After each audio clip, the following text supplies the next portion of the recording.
MDMA ആയുധങ്ങളും കൈവശം വെച്ച കേസിൽ വ്ലോഗർ വിഘ്നേഷ് എന്ന വിക്കി തഗ് കീഴടങ്ങി. പോലീസ് അറസ്റ്റ് ചെയ്തതിന് പിന്നാലെ ഇയാൾ ഓടി രക്ഷപ്പെടുകയായിരുന്നു.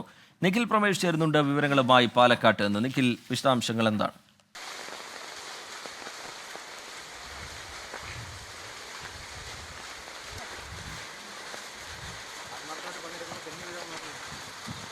ശ്രീജിത്ത്, പ്രമുഖ വ്ളോഗർ വിക്കി തഗ് ഒടുവിൽ പിടിയിലായിരിക്കുകയാണ്.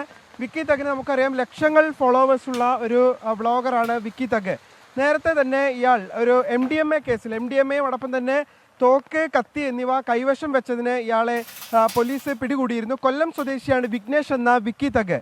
ഇയാൾ പോലീസിന്റെ കസ്റ്റഡിയിൽ നിന്ന് ഓടി രക്ഷപ്പെടുകയായിരുന്നു. തുടർന്ന് ഇയാൾക്ക് വേണ്ടിയുള്ള തിരച്ചിൽ പോലീസ് വളരെ ഊർജിതമായി നടത്തുകയും ഇയാൾക്ക് അരികിൽ വരെ, സംസ്ഥാനം വിട്ട ഈ പ്രതിക്ക് അരികിലേക്ക് അന്വേഷണ സംഘം എത്തിയെന്ന് തിരിച്ചറിഞ്ഞതിൻ്റെ പശ്ചാത്തലത്തിൽ ഇന്നിപ്പോൾ കോടതിയിൽ പ്രതി ഹാജരാവുകയായിരുന്നു. ഞാനിപ്പോൾ ഉള്ള കോടതിയിലാണ് അദ്ദേഹം ഹാജരായിട്ടുള്ളത്. ഇയാൾ ലക്ഷങ്ങൾ ഫോളോവേഴ്സ് ഉള്ള ഒരു ഇൻസ്റ്റാഗ്രാം ഇൻഫ്ലുവൻസറാണ്. യൂട്യൂബിലും ഇദ്ദേഹത്തിന് നിരവധി ഫോളോവേഴ്സ് ഉണ്ട്. ലക്ഷങ്ങൾ ഫോളോവേഴ്സ് ഉള്ള ഒരു ഇൻഫ്ലുവൻസറാണ് വിക്കി തഗ്.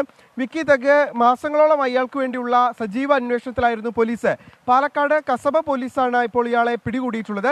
ഇയാൾ ഇന്ത്യയിലുടനീളം വിദേശത്തുമൊക്കെ യാത്ര ചെയ്തുകൊണ്ട് വിവിധ ഇത്തരത്തിലുള്ള യൂട്യൂബ് കണ്ടന്റുകൾ തയ്യാറാക്കുകയും അത് പ്രേക്ഷകരിലേക്ക് എത്തിക്കുകയും ഒക്കെയാണ് ചെയ്തുകൊണ്ടിരുന്നത്.